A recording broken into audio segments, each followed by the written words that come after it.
राधा राधा राधा। अरे देखो कितना एकांत में तुम्हें आनंद। बोले मन नहीं लगता, मन भागता। भागने दो, तुम बैठ जाओ, तुम बैठ जाओ, वो लग जाएगा एक दिन। तुम नाम पकड़ो। अच्छा ये नाम है, इसमें तो उपांश और मानसिक का भेद नहीं। आप ऐसे को राधा राधा राधा राधा राधा राधा राधा 24 मिनट आप करके देखो, आंख मूंद लो, राधा राधा राधा राधा राधा राधा राधा राधा राधा राधा। अब इसमें मन लगने की बात है, इसमें तुम्हें कोई प्राणवायु का संशोधन करना है। अधिक से अधिक राधा राधा राधा राधा, कृष्ण कृष्ण, जो नाम प्रिय हो आप देख लेना, आप खुद देख लेना।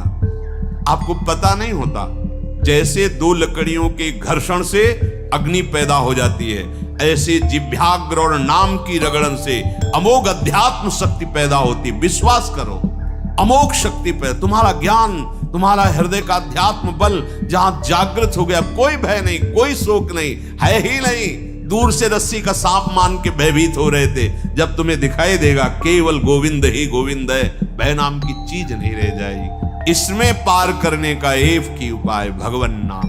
देखो बात आई, चार बात भगवन नाम। जितना नाम जप करोगे उतने ही दुख से ऊपर उठते जाओगे।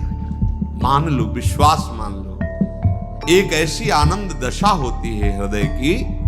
देखो एक बार हमको किसी ने वो बताया था कि एक कोई गैस होती है, वो अगर खुल जाए तो लोग हंसते ही रहते हैं।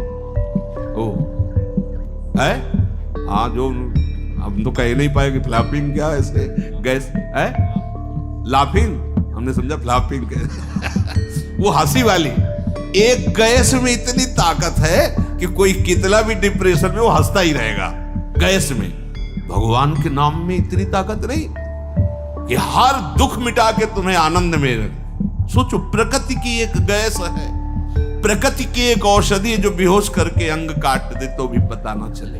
भगवान के नाम में, धन्वंतरी जी ने कहा, सब औषधियों का शोध करने पर पता चला भगवान नाम में जितनी रोग निवारण, दुख निवृत्ति, शोक निवृत्ति सामर्थ्य उतनी किसी औषधि में नहीं। धन्वंतरी जी के वचन। जामवंत जी कह रहे हैं ये तो बाहरी समुद्र पर पुल आपके प्रताप से बनी जाएगा, पर भव समुद्र से पार होने का एकमात्र उपाय है भगवन नाम। अपनी जिह्वा से निरंतर हम जैसे भी हैं अपने प्रभु के हैं। ये भाव बहुत मंगलमय है। हमारे प्रभु को ऐसा हो तभी स्वीकार होगा, ऐसा नहीं है। कैसा भी हो, कोई भी हो, बस शरण में हो जाए और नाम जप करने लगे, खुद आप देख लेना।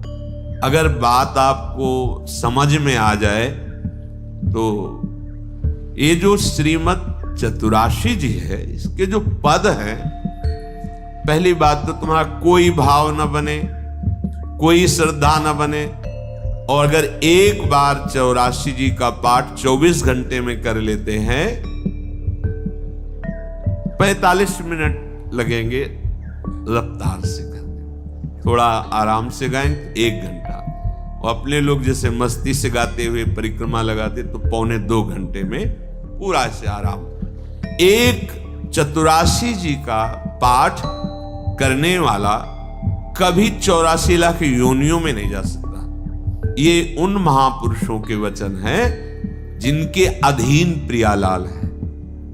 छुट्टी 84 भ्रमंते निर्खय जुगल किशोर। कम से कम 84 लाख योनियों के दुख से तो आप मुक्त होना चाहते, नहीं प्रिया प्रीतम को देखना चाहते, नहीं सेवा चाहते, तो दुख से तो निकलना चाहते।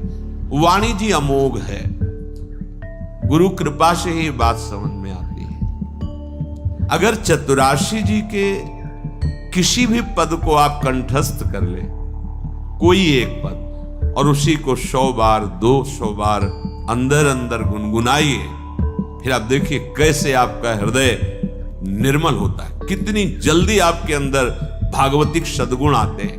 और आप कीजिए, घंटों चलते हुए प्रपंच की वार्ता कर ले, पद नहीं गुनगुनाएंगे। व्यर्थ में बैठे मन कल्पना में घूम रहा है, उसको डांट करके नाम में नहीं लगाएंगे। देखो, अगर सुख प्राप्त करना, इसीलिए हम प्रायः आपसे प्रार्थना करते रहते हैं कि ये आशीर्वाद, ये कोई कृपा या कोई पदार्थ दे दे, इस भ्रम में मत रहना। ऐसे ऐसे महापुरुषों के दर्शन हुए हैं जो गुरु कृपा से, इष्ट कृपा से ही केवल उनका दर्शन हो सकता। दिगंबर, शरीर की शुद्ध नहीं, खान पान की, जहां पैर नहीं रख सकते हो ऐसी तपती हुई बालू, उसमें दिगंबर पड़े हैं ब्रह्मानंद में मगन। आप जब तक अपने आप को सतमार्ग में नहीं लाएंगे, भजन में नहीं लाएंगे, असत मार्ग को त्यागेंगे, कोई सुखी नहीं कर सकता, कोई सुखी नहीं कर सकता। ये बात अंदर बैठा लो। कौन काहू के सुख दुख कर दाता, निज कृत कर्म भोग सुन भ्राता। इसलिए शरीरम श्री वृंदावन भुवि सदा स्थापे, मनः सदा पार्श्वे वृंदावन रसिकयोर न्यस्य भजने। आहा, जो युगल सरकार के भजन में रसिक जन डूबे हुए हैं, मन उनकी आज्ञा में दे दीजिए।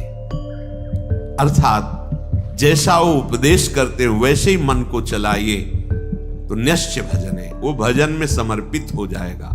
वचस्तत् केली नाम नवरत गाने रमय तत्, वाणी से उनकी केली रस का गान, बड़ा सुख मिलता है। श्यामा श्याम को सबसे बड़ा सुख मिलता है जब उनकी लीला का गायन करके सुनाते हो। जैसे आप गा रहे हो, आज निकुंज मंजू में खेलत नवल किशोर नवीन किशोरी, अति अनुपम अनुराग परस्पर सुनभूत भूतल्प। ये जोरी मुस्कुराती है प्रिया प्रीतम की। बस ये जहां प्रसन्न भये तो क्या होता है, जब राधिका श्याम प्रसन्न भये तो नित्य समीप सुख खींच ले। बस हमारी बात बन गई, हमारे मन को समीप।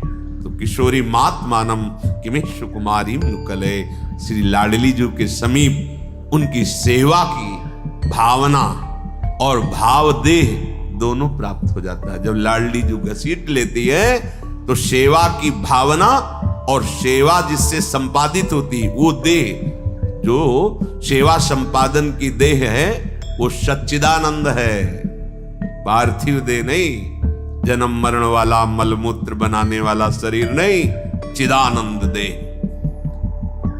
तब वो देख पाता है जो यहां श्रीपाद के सदा पार्श्वे, वो देख पाता है अपनी प्राणेश्वरी स्वामिनी के पार्श्व में विराजमान, कैसा अद्भुत सुख।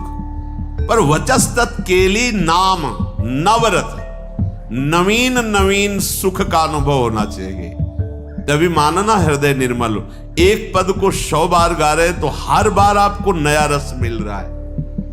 नाम जब के हर बार नया सुख मिल रहा है नाम से, राधा राधा राधा, हर बार एक नया अनुराग पैदा हो रहा है नाम के प्रति, नई आसक्ति पैदा हो रही है।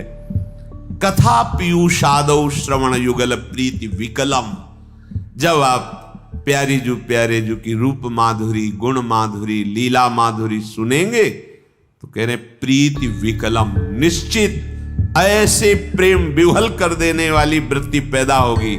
ये काम क्रोध लोभ मोह मद मत्सर, ये राग द्वेष मान अपमान दुख सुख, ये छू ही नहीं जाएगा।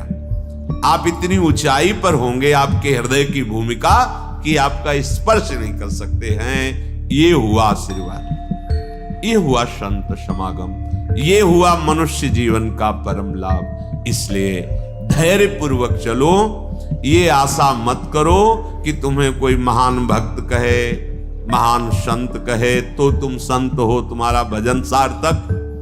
कोई तुम्हें पाखंडी कह दे, गाली दे दे, निंदा कर दे तो भजन का हमें कोई फल ही नहीं मिला, क्योंकि लोग गालियां दे रहे। देखो हमें भजन का फल मिला क्योंकि लोग प्रणाम।